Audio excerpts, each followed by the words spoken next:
Assalamualaikum warahmatullahi wabarakatuh.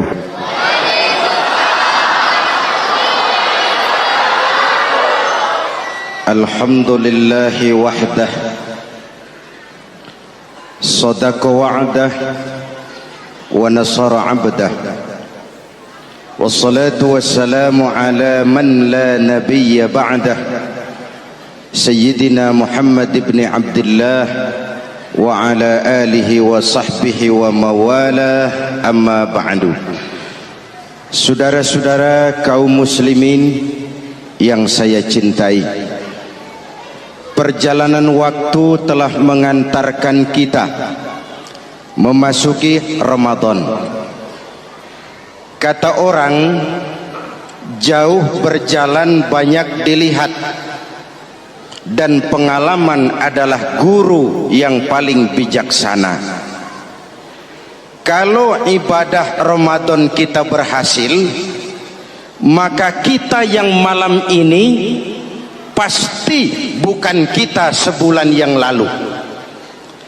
Kita yang malam ini adalah kita yang telah ditempa, digojlok, digembleng oleh kawah candra di mukanya Ramadan. Dan setelah perjalanan panjang, perjuangan mengendalikan diri dan menahan nafsu, kita akan merayakan Idul Fitri. Apa yang harus kita laksanakan? Malam ini saya ingin sampaikan ayat 186 surah Al-Baqarah, di mana Allah menuntun kita. Pertama, walitukmilul iddata, hendaknya engkau sempurnakan jumlah bilangan hari puasamu. Puasa sebulan penuh, bisa 29, bisa 30 hari. Yang bisa ru'yat, punya persyaratan mampu ru'yat, silahkan ru'yat. Yang tidak mampu, ikut yang aman saja, dengerin pengumuman pemerintah, cari amannya saja. Sempurnakan jumlah bilangan hari puasamu.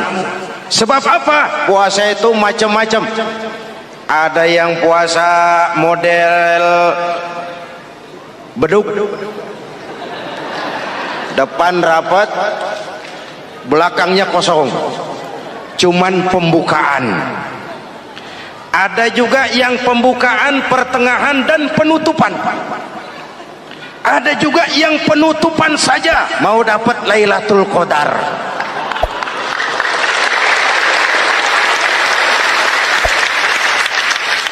Allah berpesan, walitukmilul iddata, sempurnakan jumlah bilangan hari puasamu. Puasa itu sebulan penuh. Setelah selesai itu, walitukabbirullaha ala ma hadakum, hendaknya engkau agungkan, engkau bertakbir, mengagungkan Allah yang telah memberikan hidayah kepadamu. Tidak ada takbiran sebelum selesai Ramadan. Walitukmilul iddata, itu dulu, sempurnakan jumlah bilangan hari puasamu. Selesai baru walitukabbirullah. Jangan lebaran masih seminggu sudah Allahu Akbar, Allah ngigo. Walitukmilul iddata, sempurnakan dulu jumlah bilangan hari puasamu. Ini adab. Selesai, walitukabbirullah, baru engkau bertakbir, agungkan nama Tuhanmu. Kenapa? Ala ma hadakum, yang telah memberikan petunjuk dan hidayah kepada kita semua. Saudara, kalau bukan lantaran hidayah Allah, berat sebulan penuh enggak makan, lapar melilit perut, haus mencekik tenggorokan. Kalau bukan hidayah, berat melawan nafsu. Kalau bukan hidayah, berat melawan setan. Bagaimana enggak berat? Dia lihat kita, kita enggak lihat dia. Ini kan curang musuh begini. Semata-mata karena hidayah dari Allah. Intan paling mahal, mutiara paling berharga, tidak lain adalah hidayah. Saudara lihat dalam sejarah, kadang-kadang anak Nabi tidak dapat hidayah. tidak terpanggil mengikuti kebenaran. Kan'an anak Nabi Nuh, betul? Kadang-kadang bapak Nabi tidak dapat hidayah. Azar bapaknya Nabi Ibrahim. Ibrahim penegak tauhid, bapaknya produsen berhala. Kadang-kadang istri Nabi tidak mendapat hidayah, kafir, istrinya Nabi Lut. Kadang-kadang paman Nabi tidak dapat hidayah, ingkar, Abu Jahal, Abu Lahab, paman Nabi kita. Anak Nabi, bapak Nabi, istri Nabi, paman Nabi, hidayah tidak datang, mereka tidak terpanggil mengikuti kebenaran. Alhamdulillah, kita yang ponakan Nabi aja bukan,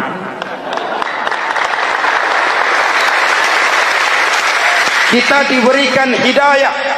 Dengan bekal hidayah itulah kita masuki nuansa Ramadan, berjuang melawan nafsu, membina takwa, melatih ridha, dengan lapar melilit perut, dengan haus mencekik tenggorokan. Allahumma lakasumtu, Tuhan, untuk Engkau saya laksanakan ibadah ini. Oleh karena itu, jaga hidayah ini baik-baik, karena dia merupakan intan paling mahal, mutiara paling berharga dalam kehidupan kita.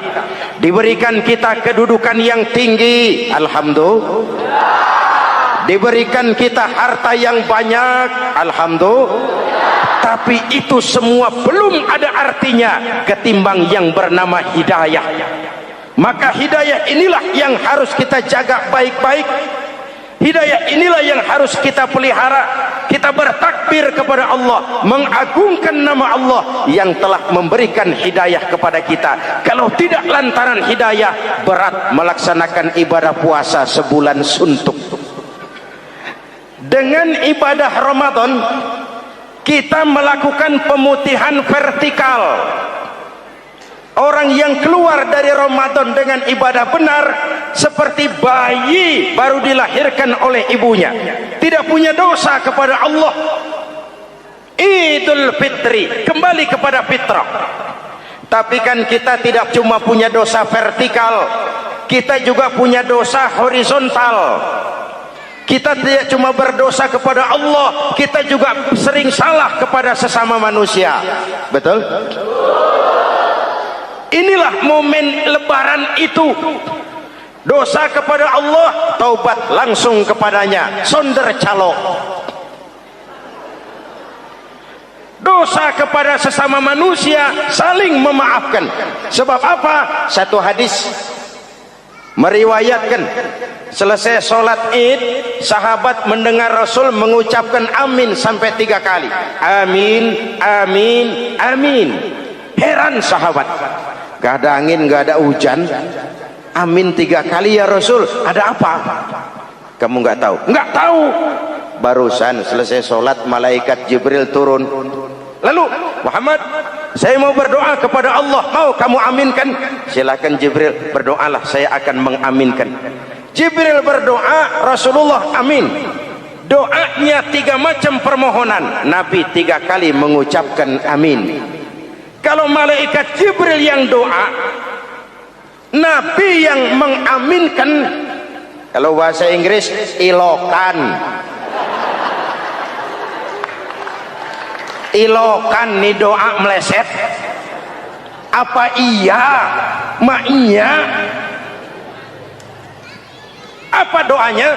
Pertama, ya Allah, hari ini 1 Syawal, doa malaikat Jibril, saya mohon kepadamu, jangan engkau terima puasa dan ibadahnya anak yang durhaka kepada ibu bapaknya. Rasulullah mengucapkan amin. Jelas? Belum tentu memang setiap kita orang tua, tapi pasti setiap kita anak. Jikalau anak punya ibu dan bapak, seorang anak yang puasa Ramadan, tarawih malam hari, bayar zakat, tadarus Al-Quran, jikalau sudah durhaka kepada kedua orang tuanya, didoakan oleh malaikat Jibril, diaminkan oleh Nabi supaya puasa dan ibadahnya tidak diterima. Na'udzu. Maka selesai sholat Idul Fitri, tugas yang paling utama minta ridho ibu dan bapak. Satu. Yang kedua, ya Allah,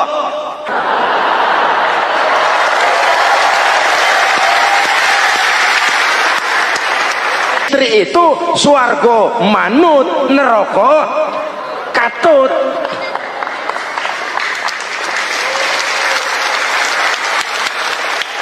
Yang ketiga, ya Allah, hari ini 1 Syawal, saya mohon kepadamu, jangan engkau terima puasa dan ibadahnya muslim yang tidak mau memaafkan sesama saudaranya muslim. Memberi maaf lebih berat daripada minta maaf, tapi memberi maaf lebih mulia daripada meminta maaf. Kalau kita sudah minta maaf, orang tidak mau memaafkan, itu tanggung jawab dia kepada Allah. Orang macam itu yang tidak mau memaafkan sesama saudaranya, didoakan agar puasa dan ibadahnya tidak diterima oleh Allah Subhanahu. Riwayat lain menceritakan, satu hari Nabi lagi kumpul dengan sahabat. Nabi tanya, saudara-saudara, atadruna manil muflis? Tahu nggak kamu siapa orang yang bangkrut, orang yang sial, orang yang celaka? Siapa? Macam-macam jawaban sahabat. Ada yang bilang, al-muflisu fina man la dirham lahu wala mata'. Menurut pendapat kami, orang yang sial, yang bangkrut, yang kagak punya duit. Apalagi mau lebaran kayak begini, bangkrut bener bang. Kadang-kadang yang habis belanja pulang bukan langsung ke rumahnya, ngeneng-ngeneng di depan tetangganya, manas-manasin orang. Hadirin yang saya hormati, semua diukur dengan kacamata materi. Apa jawab Nabi? Bukan. Orang bangkrut bukan yang nggak punya duit. Orang bangkrut itu orang yang nanti di hari kiamat datang menghadap Allah dengan membawa pahala solat, pahala zakat, pahala puasa, karena di dunia rajin ibadah. Cuman sayang, di sisi lain dia datang bawa dosa karena pernah nyaci maki orang, pernah fitnah orang, pernah makan harta orang dengan cara yang zalim, pernah mengalirkan darah orang dengan cara yang tidak benar. Enak dia setor, Tuhan lapor, ini pahala sholat saya, ini pahala puasa saya, ini pahala zakat saya mau ke surga. Datang orang, ntar dulu Tuhan, sabar. Ini orang memang di dunia rajin puasa, tapi saya pernah dicaci maki, lidahnya kotor, omongannya tajam, hancur hati saya oleh ucapannya. Panggil sini mas. Benar ini orang pernah kamu caci maki, kamu lontarkan kata-kata pedih dan kotor, kasar. Iya, siniin pahala sholatmu, kasihin orang yang kau caci maki, kasihin. Selesai, berangkat lagi, datang lagi orang. Sebentar Tuhan, dia memang di dunia bayar zakat, tapi dia pernah makan harta orang dengan cara yang zalim, makan harta yatim. Jadi pengurus yatim, yatimnya lapar, pengurusnya yang pada kenyang.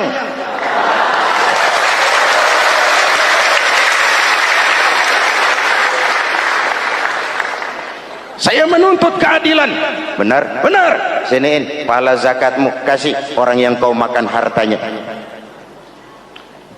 Kalau kebaikannya habis, yang nagih datang terus, apa yang terjadi? Dosa orang yang dia sakiti diambil, diberikan kepada dia. Bangkrut nggak? Pahala dipretelin, dosa dikasih. Modal boros, tagihan utang datang terus. Bangkrut bin bangpak alias sial dangkalan. Tahu sial dangkalan? Itu namanya udah jatuh ketiban ember. Jatuhnya sakit, ketiban embernya bonyok.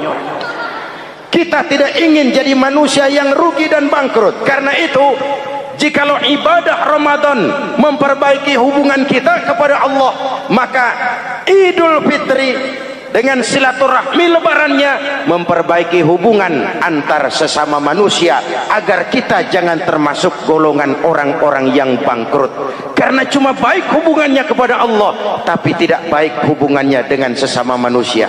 Ada orang yang pernah difitnah, ada orang yang pernah dicaci maki, ada orang yang pernah dijelek-jelekin, ada orang yang hartanya dia makan dengan cara yang zalim, ada orang yang dia alirkan darahnya, dia bunuh tanpa alasan yang benar. Itu semua akan jadi bebannya di akhirat nanti.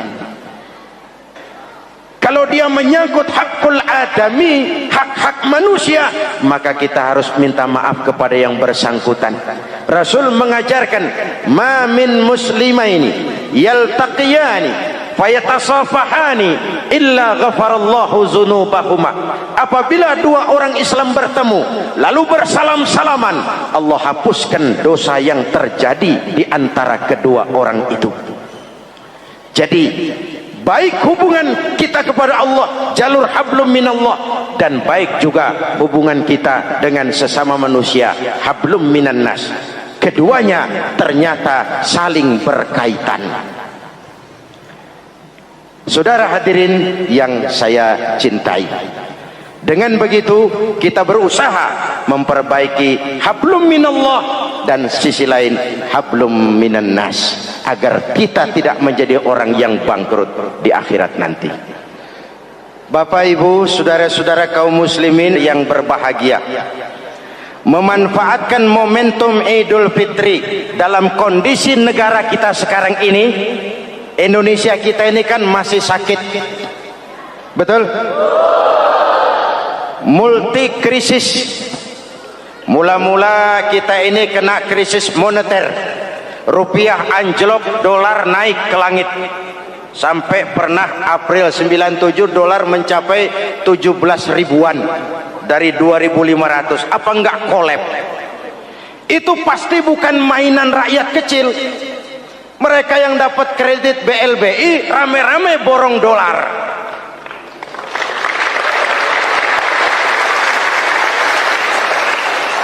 Kita mah bocah kampung boro-boro borong dolar, ngeliat juga tumben. Akibat krisis moneter muncul yang lebih makro, krisis ekonomi. Perusahaan besar ambruk, konglomerat terpuruk, PHK di mana-mana, pengangguran meningkat, kriminal meningkat. Seiring dengan itu muncul yang lebih parah, krisis kepercayaan.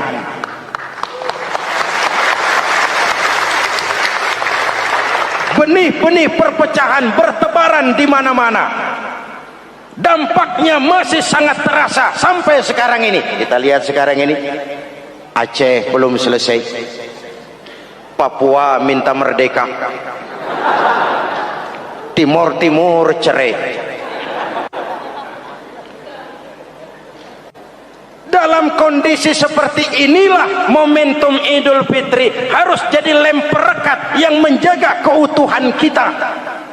Sampai Rasulullah berpesan, ini 3 pesan utama beliau yang saya sampaikan malam ini. Pertama, silman qata'ak, bersilaturahmilah kau kepada orang yang marah denganmu.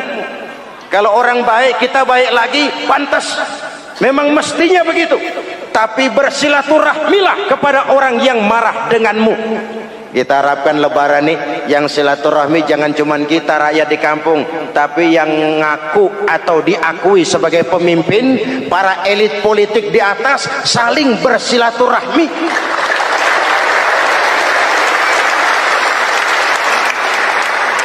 Kalau mereka rukun di atas, kita di bawah ngelihatnya enak, betul? Tidak ada orang akan di atas kalau tidak disokong dari bawah. Ini ada warisan sejarah yang enggak sehat. Di zaman Bung Karno, sampai Bung Karno jadi presiden seumur hidup, Bung Karno dikenal sebagai tokoh revolusioner. Enggak sepaham sama Bung Karno, cepat-cepat dianggap ini kontra revolusi. PKI berontak, Bung Karno jatuh, muncul orde baru. Bung Karno disebut orde lama. Yang nggak cocok sama orde baru, wah itu orang orde lama. Lalu reformasi, orde baru lengser, jadi lagi alat yang nggak cocok sama golongannya. Oh, itu orang orde baru. Kapan selesai urusan? Kalau kita terjebak dengan budaya dendam, naik ini babat itu, naik itu sikat ini, kapan mau selesai? Rasulullah lahir di Mekah, perjuangannya dihambat, dicaci maki, dilontari kotoran onta, sahabatnya dibantai, diancam mau dibunuh, hijrah ke Madinah. Setelah di Madinah jadi besar, tentaranya kuat, pengikutnya banyak, pasukannya hebat. Satu saat beliau masuk kembali ke kota Mekah dengan kekuatan full, tentara yang gagah, Quraisy pucar kacir. Ini nih Muhammad yang dulu kita caci maki, yang dulu kita ancam mau kita bunuh, yang kita usir, sekarang dia masuk dengan tentaranya yang hebat. Kalau dia menuntut balas, habis kita sekarang ini. Apa jawab Nabi? Beliau turun dari punggung onta lalu pidato dengan tawadu. Saudara-saudara, al-yauma yaumul marhamah. Ini hari yang penuh kasih sayang. Walaupun dulu kau usir aku dari sini, kau sambiti aku, kau bantai pengikutku, aku datang bukan membalas dendam. Ini hari yang penuh kasih sayang. Tidak akan ada pertumpahan darah. Yang masuk Masjidil Haram aman, yang masuk rumah Abu Sufyan aman. Dihormatinya ketokohan Abu Sufyan di depan pengikutnya. Ini akhlak. Kenapa orang macam Mandela lebih bisa mencontoh Rasul daripada kita? Mandela yang 27 tahun mendekam dalam penjara, dia keluar tanpa bawa benih-benih dendam. Dia satukan Afrika Selatan, dia bimbing Afrika Selatan menuju kejayaan dan kemajuan. Kenapa Mandela yang tidak kenal Pancasila bisa lebih mencontoh akhlak Rasul ketimbang kita yang katanya orang-orang pengikut sunnah? Saya khawatir. Ya bukan berarti saya tidak setuju, hukum harus tetap ditegakkan. Tapi kalau terus cari kambing hitam, kambing hitam, kambing hitam, kapan kita dewasa? Semua usut, semua usut. Saya khawatir nanti pun satu saat Nabi Adam bakal diusut. Kenapa dia makan buah khuldi? Kita jadi keleleran di Lebak Bulus begini. Kalau enggak kan kita masih di surga aja. Mari kita dewasa, mari introspeksi. Silman kotoak. Mudah-mudahan nanti lebaran kita pengen lihat nih. Kalau yang di atas sudah pada satu, kita yang di bawah enak. Tapi kalau memang pada ribut juga, kita yang di bawah jangan ikut-ikutan. Nonton aja nonton. Giliran rame tepuk tangan. Oh, namanya elit susah ditebak. Nih hari dia berebut beda pendapat, ntar malam dia makan bareng. Kita di bawah udah kedongan ngasa golok. Kan berapa urusan? Sekarang udah nggak zamannya ngerahin masa. Sekarang adu argumen, biar rakyat tentukan mana yang lebih pantas. Hadirin yang saya hormati, silman qata'ak, bersilaturahmilah kepada orang yang marah denganmu. Momentum Idul Fitri harus meredam keberingasan, harus mencuatkan semangat persatuan dan kesatuan. Udah capek kita diobok-obok. Yang kedua, wa'atiman haramak. Ini masalah kepedulian. Berikan orang yang bakhil kepadamu, sampai orang yang pelit pun kasih. Kepedulian. Banyak anak-anak yatim kita, janda-janda tua. Kalau yang muda sih nggak usah dipikirin. Dewan penyantunnya udah banyak aja. Orang-orang jompo. Mungkin baju kita sudah kurang berharga di lemari kita, tapi sangat berharga ketika kita berikan kepada orang lain. Berbagi rasa. Jangan ada yang lapar di samping yang senyum. Jangan ada yang menangis di samping yang tertawa. Hadirin, yang ketiga, wa'fu amman zalamak. Maafkan orang yang berlaku zalim kepada dirimu. Maafkan orang yang berlaku zalim. Jangan mewarisi sifat dendam, karena Ramadan sudah melatih kita. Tidak akan menyelesaikan persoalan. Dengan semangat ini, maka persatuan, kesatuan, kerukunan dan kekompakan akan lebih mudah kita wujudkan. Kita ingin Indonesia esok lebih baik daripada sekarang ini. Amin. Dan tentu saja kita berharap banyak dari para pemimpin-pemimpin kita, semoga lebih bersikap sebagai negarawan, bukan hanya sebagai politisi. Karena jujur saya ingin berkata, reformasi memang telah melahirkan politisi, tapi belum banyak melahirkan negarawan. Negarawan adalah orang yang ngayomi seluruh rakyat. Sekarang rakyat cuma di atas namakan, biar banyak banget. Kalau tidak mendukung dia, dianggap bukan rakyat. Biar dikit banget, kalau pendukungnya, itulah rakyat sejati. Ini pemimpin model apa kayak begini?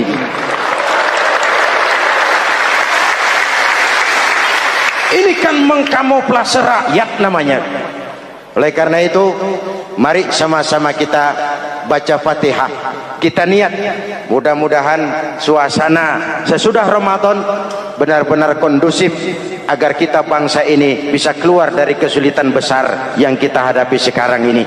Para pemimpin kita semakin kompak dan bersatu, rakyat juga semakin terayomi. Ala hadhihi niyyah wa ila hadratin nabi. Al-Fatihah.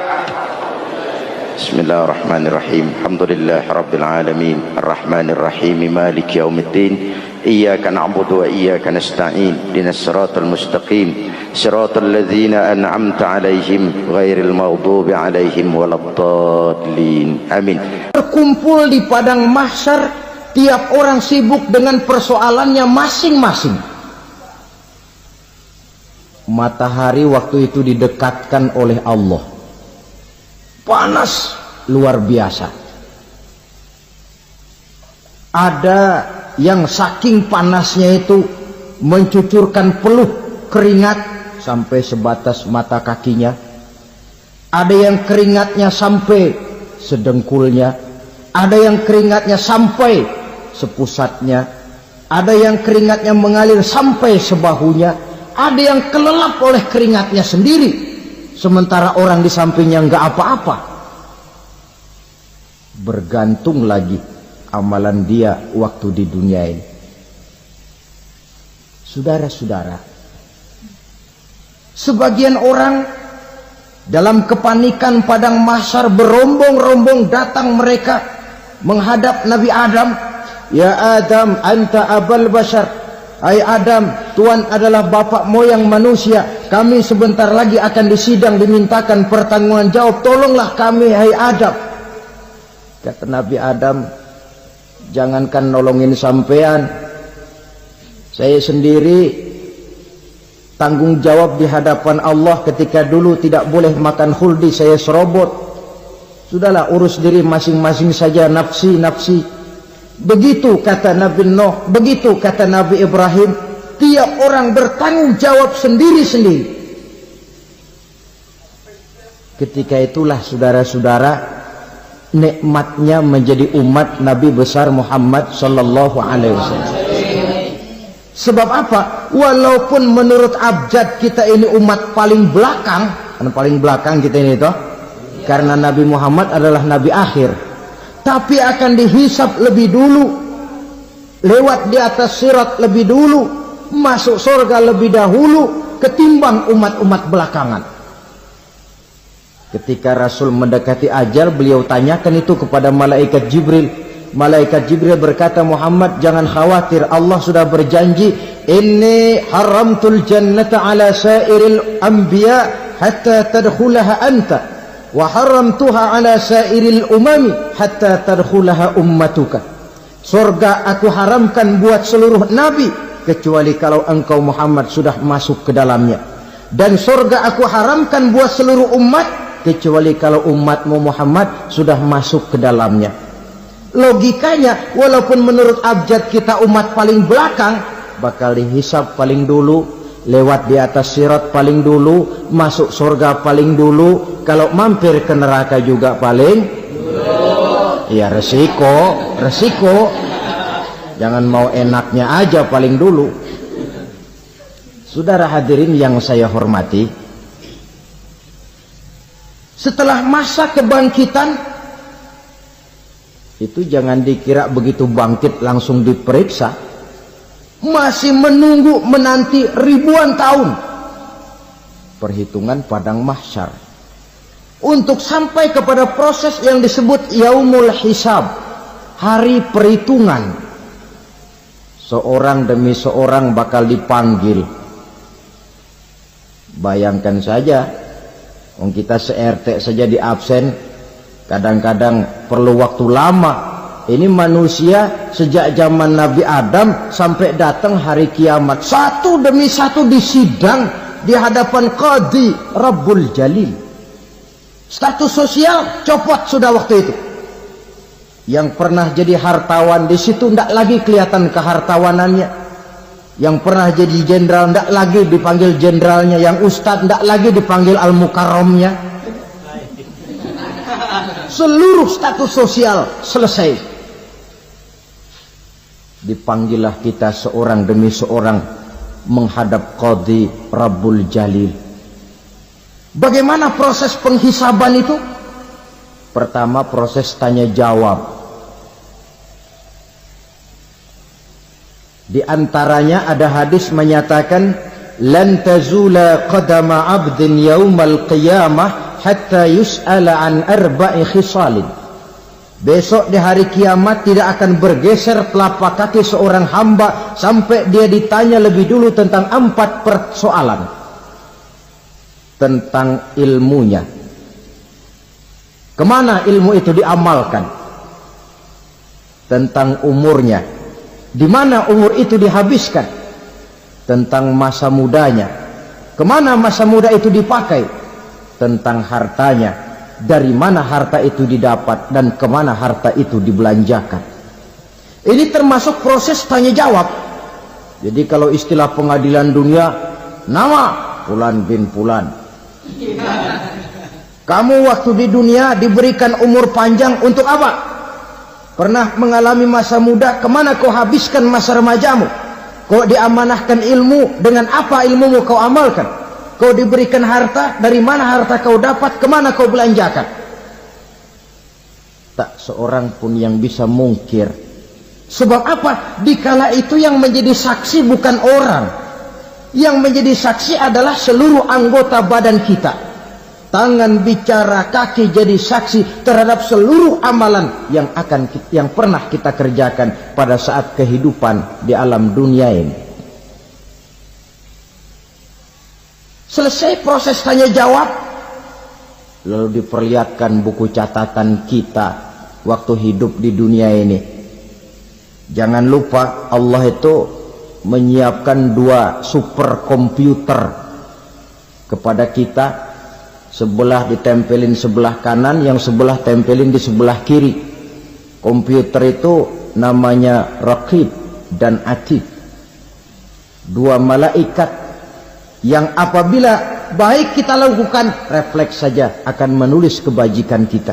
Jahat kita kerjakan akan tertulis. Catatan itu nanti diperlihatkan kepada kita.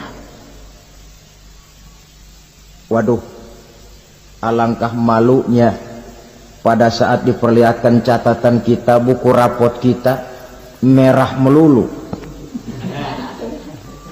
Barangkali diperiksa sambil diomelin, brengsek lo.